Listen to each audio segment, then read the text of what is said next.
those two really good at NBA and ACC basketball. So we're going to definitely talk both of those on Friday. We're going to talk XFL for sure. We're going to talk Panthers and get their takes on some of this stuff. Not going to throw any NASCAR at them. Wednesday is usually my NASCAR day here on the podcast, so I do want to let's end the show real quick on some of that, Hunter. Okay. This past weekend at Auto Club Speedway in California, Jimmy Johnson's hometown race. That they did a lot of tributes to him. They let him lead. He actually qualified on front row. They let him lead a lap on the pace lap, and they lined up 5 wide behind him. I don't know if you saw that. That was pretty good to as a tribute to Jimmy. So as far as the race goes, I would say that was one of the best races I've ever seen as competitive. Jimmy didn't win. I wanted him to win. Okay. He dropped back a little bit. Put it this way. All day long, no matter how they kind of rotated with the pits and the wrecks, whatever. Yeah. Jimmy ended up 3rd or 4th on the speed. Like he was in the top 5 all day. Got it. And then when that pack would break away, there was 2 cars that were always better than him, and it was Blaney and Bowman. He could not get around them. He could pass everybody else on the track, but those 2, once they got in front of him, he couldn't get around. So they were obviously having the best day. So he ended up finishing. Crap! I better click on it before I say it wrong. I think 7th. Yep, 7th. He was competing there on the last few laps. Last restart, he was in there about 3rd or 4th, about 3rd or 4th, right behind the front row. Got it. And it just didn't work out. Bowman, his teammate, 1. Chase Elliott, his other teammate's 4, and Jimmy 7th. Chevy's had a good day. That is absolutely awesome. The Toyotas didn't have that great of a day until the end. They started getting up there and taking care of it. Bowman led 110 laps. Johnson led 10. Keselowski 6. Yeah. 54 laps led by Ryan Blaney. I'm not really seeing any. I don't know if a Toyota led a single lap. So no. Martin Truex led 3. Now Truex during the race, Hunter, if you were listening on the radio and go on Twitter and everything this weekend and type the audio, Truex basically cussed everybody. At some point, he was mad almost everybody out there. He threatened to wreck 2 cars. He called it, they were cussing. He was cussing everybody, and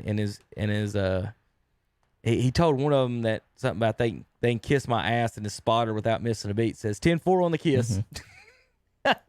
He was going to go relay that message.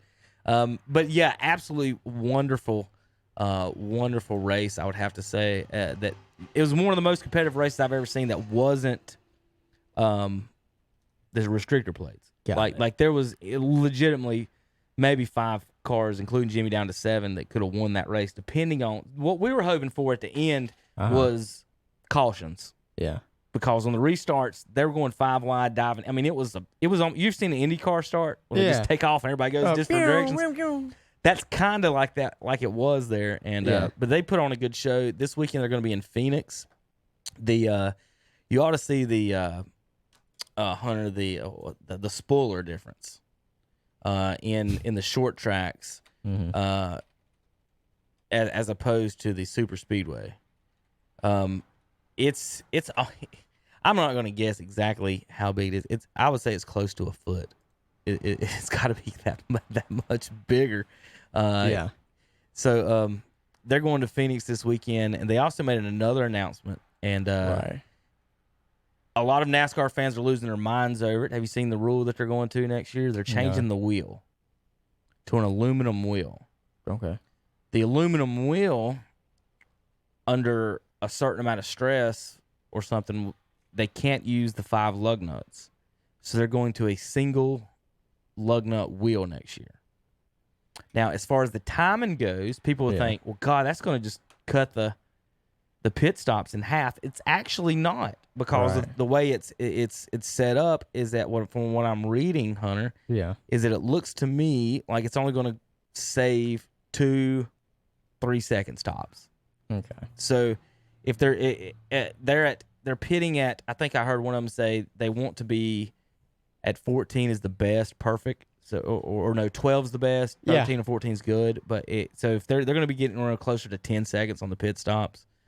So that's the new issue, and maybe Terry will have some of that this weekend to talk about on that. But what else did I tell you that they wanted to talk about Friday? I'm not sure. I think there was one or two more things, but Friday for sure. Everybody, XFL, NBA, ACC, Panthers. We may have a Mount Rushmore too. I like ranking things with Chris, and then he also mentioned he wanted to talk Trout, and I can trash him for another day if he wants me to. Yeah, not gonna trash him. Just gonna tell the real facts, folks. The real facts. And then I guess we'll go on from there and see what else they want to go. But Andy, it's going to be two of them. Andy and Chris are going to join us. And Andy's one of the most automatic jump shots you've ever seen. When I say someone that didn't play in the NBA could beat NBA players in horse, this is the guy I'm talking about. Right. Like, I'm betting on him against, like, it's not even a question of betting on him against Gerald Wallace from MKG. Right. Like, it's sign your mortgage up for this. Okay. That's how good a shooter Andy is. All right, folks, we're going to say that's going to do it for today.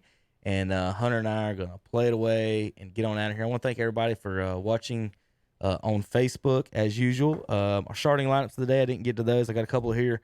I'm going to have a special, doing something special with those, Hunter. I'm going to let you know about maybe Friday. Okay. But we're going to feature, back in the day, I collected these. I collected baseball cards too, but I didn't think they were as exciting as the actual action figures. And Zach is here on Wednesdays. Usually I wanted to kind of do that with him because he did as well. And I want to talk about those. Best story about those, Hunter, is back in the day when they would come out. Yeah. So you'd go to Toys R Us, Target, Walmart, wherever the toys are. Right. You'd go to the toy section, KB Toys that used to be open. Yeah. They would have a whole aisle of these. Like, it's not even, not like they got a section of an aisle. I'm talking the whole aisle was all the sports. And now there's like one rack at Walmart of the McFarland's. And so back then me and Zach went one time to the store and Mom's shopping or whatever. So we went and looked, see if they had any starting lineups. And I was like, oh, God, this is the best one ever because it's just a wall of them. Right. There was a guy with his buggy who obviously knew that they were worth something. See, we had just been playing with them at the time. And we had just now started figuring out that they could be worth something. And there was a guy in the aisle with a buggy full of them. I mean, he was like this, just grabbing the main ones. I'm sure he's made some money off those since then. But Zach ended up picking up his favorite player then was David Robinson.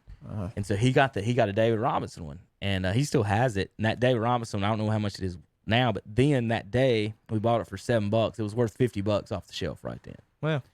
And so I don't know what it's worth now. Some of those 90 stars went down and everything, but that was $50. So I started looking. I wanted a David Robinson too. I didn't have a David Robinson. Couldn't find him. The old jerk beside me done took one, or he might have took 3 or 4. Couldn't find another Robinson. That guy pulled away. We went through them all. So guess who I picked? I'll give you 2 guesses. It doesn't matter. You're gonna be wrong no matter what you guess. So I'm just guess the one I picked. Know. I went with, because I didn't have it, I thought it was unique, Spud Webb. I got a Spud Webb starting lineup because he was like this big. David Robinson was like this tall, but Spud was like this big. But he won a dunk contest. Personally, everybody in 1995 knew who Spud Webb was, or 94. There was no, we don't know who Spud was, but that was my, and that was my awakening to. I was excited about getting a player, and then finding out that Robinson's worth $50 and Spud Webb's worth less than what I just paid for it in the toy store. Man. All right, guys, we're going to play it away now, and we'll see you guys on Friday. Have a happy Wednesday night, Thursday, and we'll see you Friday, folks.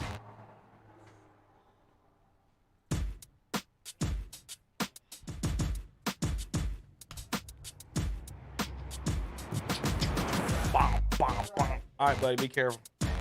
See you maybe tomorrow sometime. I don't know if I'll be here when you get through. What time are you going to be here tomorrow? You know? I am the incredible man. I only do things incredible can. Hey, Friday, what time do you want me to tell them?